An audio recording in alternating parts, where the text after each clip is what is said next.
Hello students, today we are going to discuss about the velocity time graphs. In previous video, we have discussed about the distance time graph. Now, it's time to discuss the velocity time graphs. So, let's start. हमारे पास velocity time graph भी वैसे ही है जैसे distance time graph थे. अब velocity time में एक तरफ क्या टर्म होगी, velocity होगी और दूसरी तरफ time. जो velocity है उसे हम जो हमारी y एक्सिस होती है उस पे रखेंगे और जो टाइम है इसे x एक्सिस पे रखेंगे. फर्स्ट जो हमारा ग्राफ है वो यूनिफॉर्म मोशन का है. यूनिफॉर्म मोशन मतलब कि हमारी जो वेलोसिटी है वो कांस्टेंट है, यानी कि जो हमारी स्पीड है वो चेंज नहीं हो रही.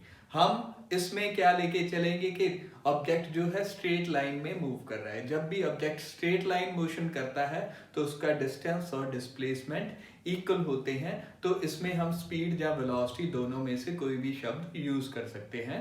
कोई भी वर्ड आप यूज कर सकते हो स्पीड या वेलोसिटी, क्योंकि मैग्नीट्यूड जो डिस्प्लेसमेंट का है और जो डिस्टेंस है दोनों का इक्वल रहेगा.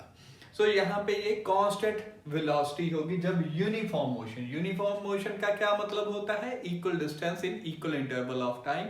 यानी कि जब भी आप चेक करोगे तो उसकी स्पीड जो है सेम आएगी जिस भी इंस्टेंट ऑफ टाइम पे, यानी कि किसी भी वक्त आप उसे कैलकुलेट करो तो उसकी स्पीड सेम आती है यूनिफॉर्म मोशन में.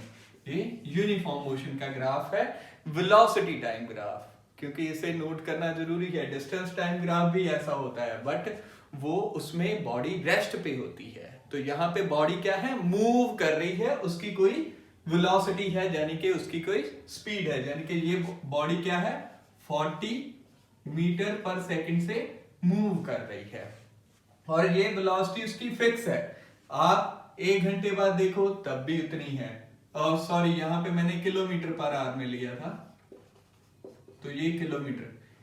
तो एक आवर के बाद भी 40 है, सेकेंड आवर के बाद भी 40 है, थर्ड आवर के बाद भी 40 है, फोर्थ आवर पे भी इसकी वैल्यू सेम है. यानी कि ये कांस्टेंट वेलोसिटी का ग्राफ है और हमारे लिए ये यूनिफॉर्म मोशन का ग्राफ है. किसका, वेलोसिटी टाइम ग्राफ है. और आपसे अगर पूछ लिया जाए कि यूनिफॉर्म मोशन का वेलोसिटी टाइम ग्राफ कैसा होता है तो वो स्ट्रेट लाइन होती है पैरेलल टू एक्स एक्सिस. ठीक है.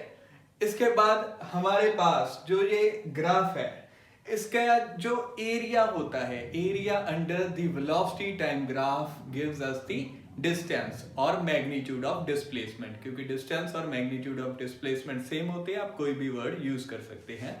तो हम ज्यादा डिस्टेंस लेके चलेंगे क्योंकि magnitude of displacement is our distance. So area कैसे पता करेंगे, मान लीजिए कोई भी किसी भी इंस्टेंट ऑफ टाइम पे आपके पास यहाँ पे ए पॉइंट है, यहाँ पे बी पॉइंट, 2 पॉइंट आपने कंसीडर कर लिए. इसके कॉरस्पॉन्डिंग कोई टाइम होगा, यहाँ पे सी पॉइंट आ गया. इसके कॉरस्पॉन्डिंग यहाँ पे कोई टाइम होगा, यहाँ पे डी पॉइंट आ गया. T1 टाइम लिख लो, T2 लिख लो. तो अब इस ग्राफ का जो यानी कि ये एरिया है, एरिया अंडर दिस ग्राफ जो भी आपने सिलेक्ट किया है, तो इसका एरिया हमें क्या देगा, स्पीड देगा और डिस्टेंस देगा.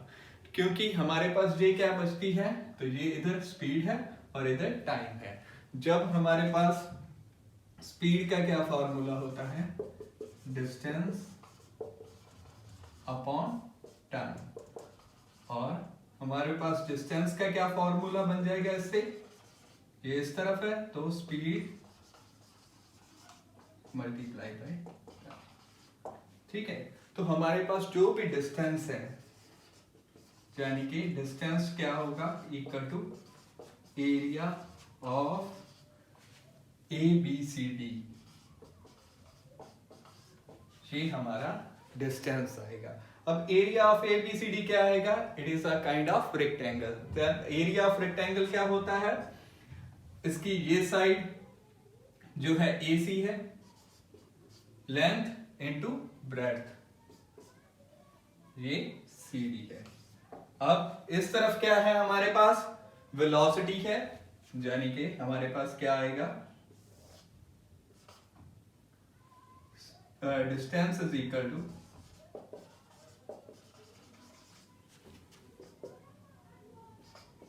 वेलोसिटी इनटू टाइम, और आप लिख सकते हो स्पीड इनटू टाइम,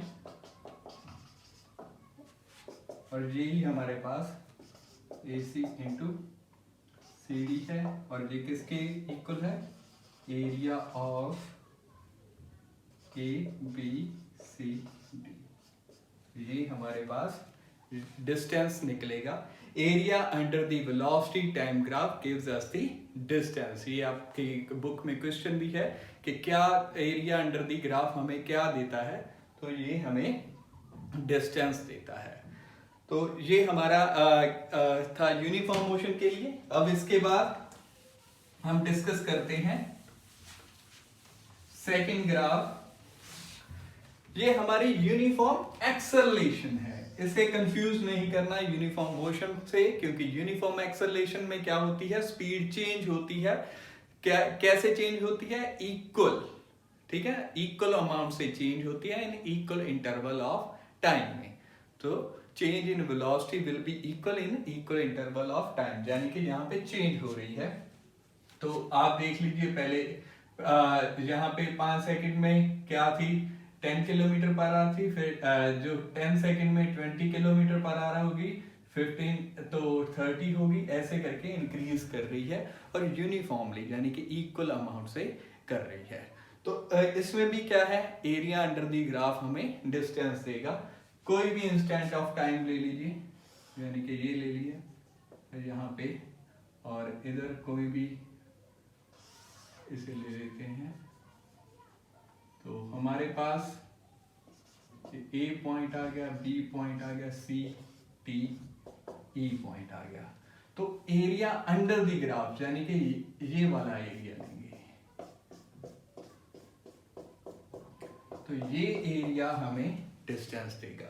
अब इस एरिया को कैसे फाइंड आउट कर सकते हैं, ये एरिया में दो पार्ट हैं, ये हमारे पास रेक्टेंगल है, ये ट्रायंगल है। तो दोनों का एरिया, एरिया ऑफ कौन सी फिगर है, ABCDE, तो इसका एरिया क्या होगा, एरिया ऑफ जो ट्रायंगल है उसका area ABE plus area of rectangle क्या है, EBCD। तो एरिया ऑफ ट्रायंगल क्या होता है, half into base into height, तो ये बेस हो गया, ये हाइट हो गई, प्लस एरिया ऑफ रेक्टेंगल, एक साइड ये हो गई और एक AD, कोई भी साइड लिख लो क्योंकि वैल्यू जो है सेम आएगी। तो area under the velocity time graph हमें क्या देता है, डिस्टेंस देता है। तो ये हमारा डिस्टेंस आएगा, जो भी होगा वो डिस्टेंस आएगा, जितनी भी एरिया की वैल्यू होगी वो हमारी डिस्टेंस की वैल्यू होगी। तो ये यूनिफॉर्म एक्सेलरेशन का ग्राफ था। अब यूनिफॉर्म एक्सेलरेशन का ग्राफ हमें एक और चीज देता है, इसकी जो हमारे पास स्लोप है, स्लोप हमने लास्ट लेक्चर में सीखी थी निकालनी। स्लोप क्या होती है, इसका टेढ़ापन, ढलान इसकी y2 minus y1 upon x2 minus x1, यानी कि y2 y एक्सिस पे वैल्यूज हैं उनका डिफरेंस ऊपर रहेगा, नीचे जो x एक्सिस पे वैल्यूज हैं वो रहेंगी। ये हमें देती स्लोप। तो slope of velocity time graph हमें क्या देता है, एक्सेलरेशन। एक्सेलरेशन हमें मिलती है क्योंकि ये चेंज इन वेलोसिटी आ जाती है। मान लीजिए ये वेलोसिटी v1 है, ये v2 है, यहाँ पे टाइम इंटरवल t1 है, यहाँ पे t2 है, तो हमारे पास एक्सेलरेशन क्या आ जाएगी, v2 माइनस v1, क्योंकि y2 और y1 x एक्सिस पे क्या है, t2 माइनस t1। तो ये हमें एक्सेलरेशन देता है। ये भी बहुत इंपॉर्टेंट पॉइंट है, ये हम नेक्स्ट वीडियो में डेरिवेशंस करेंगे। ग्राफ के हेल्प से हमें ड्राइव करनी होगी इक्वेशंस ऑफ मोशन, तो उसमें ये दोनों चीज़ें बहुत काम आएंगी। Area under the velocity time graph हमें डिस्टेंस देता है, एरिया अंडर दी जो slope of velocity time graph वो हमें एक्सेलरेशन देती है। तो ये दो इम्पॉर्टेंट पॉइंट हैं हमारे लिए जो बहुत बहुत ज़्यादा इम्पॉर्टेंट हैं, जिसकी हेल्प से हम आगे जो है इक्वेशंस ड्राइव कर पाएंगे। इसके बाद हमारे पास जो ग्राफ्स हैं वो नॉन यूनिफॉर्म एक्सेलरेशन के हैं, तो उन्हें डिस्कस कर लेते हैं। नॉन यूनिफॉर्म एक्सेलरेशन, तो नॉन यूनिफॉर्म में क्या होता है कि ऑब्जेक्ट इस तरफ टाइम है, इस तरफ वेलोसिटी है, तो नॉन यूनिफॉर्म एक्सेलरेशन हो रही है। तो क्या है कि अनइक्वल वेलोसिटी चेंज होगी, यानी कि पहले मान लो स्पीड बढ़ गई, फिर कम हो गई, फिर ज्यादा हो गई, फिर कम हो गई। ऐसे कोई भी शेप का ग्राफ बन सकता है आपका नॉन यूनिफॉर्म एक्सेलरेशन में। इधर कोई भी टाइम ले सकते हो, कितना भी ले सकते हो, क्योंकि ये हमारे पास इक्वल नहीं होगा, अनइक्वल होगा, कभी बढ़ रही है कभी कम हो रही है, तो ये नॉन यूनिफॉर्म एक्सेलरेशन है। इसके बाद एक और हम डिस्कस कर लेते हैं रिटार्डेशन वाला। अगर यूनिफॉर्मली उसकी स्पीड कम हो रही है, ये वेलोसिटी है, इधर टाइम है, अगर मान लीजिए कोई भी इंस्टेंट यहाँ पे 20 है, यहाँ पे 10 ले लीजिए, कोई स्पीड कम होती होती हो गई,